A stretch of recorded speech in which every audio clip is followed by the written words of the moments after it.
Hey, it's Amy's lab test day. I am going to review some of the key results with you in hopes that you learn something. Now, my results are not perfect by any means. I have some areas to work on for sure, and I'll talk to you about that. First, I have the CMP, which is a comprehensive metabolic panel. It includes kidney function tests and electrolytes as well as glucose. Now, usually I would do a fasting glucose. Mine was not fasting, so it was 94. If it's fasting, I want it to be closer to 80. My CBC, which is white blood cells, platelets, hemoglobin, hematocrit, totally normal. My cholesterol panel is interesting. So when you get your cholesterol panel, ask your doctor also for an ApoB test, and if you've never had it, an LP(a) test. Now, I have a genetic thing where my cholesterol tests are a little bit wonky. My triglycerides are only 55, my LDL is 37, my HDL, which is the good cholesterol, is 100, and my ApoB, which is that test looking at really atherogenic or problematic lipoproteins in your body, mine is only 27, which is really low.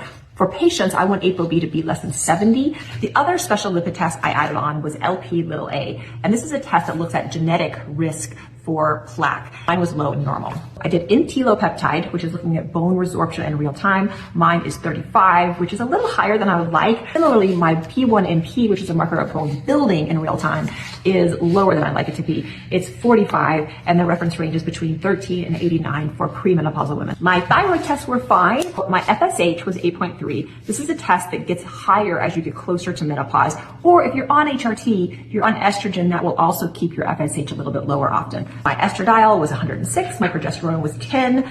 Both of those are sort of meaningless in perimenopause, where your levels are kind of going up and down from day to day. If I was in menopause and on HRT, then I'd be very happy with an estradiol level of 100. That's perfect. My vitamin D was 40, so okay, but a little lower than I'd like. I'd like it to be about 50 to 80. My testosterone was 138, which is higher than the reference range, which is between 4 and 50. Why is it so high? Well, I take testosterone. Testosterone once a day as a cream.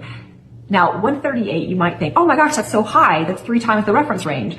And it is, but my free testosterone is only 1.6. And that reference range is between 0 and 4. I feel great on my current testosterone. I don't have any side effects. But the reason that my total is so high and free to so low is because I have a high SHBG. I got my insulin, which was 5.3, which I'm happy with. I'd like it to be close to 5 or less than 5. And the last test that I am happy with is my hemoglobin A1C. This is a marker of blood sugar levels over the last 3 months. Mine is 5.1.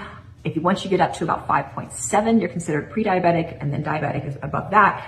My goal for patients is ideally to be below about 5.4.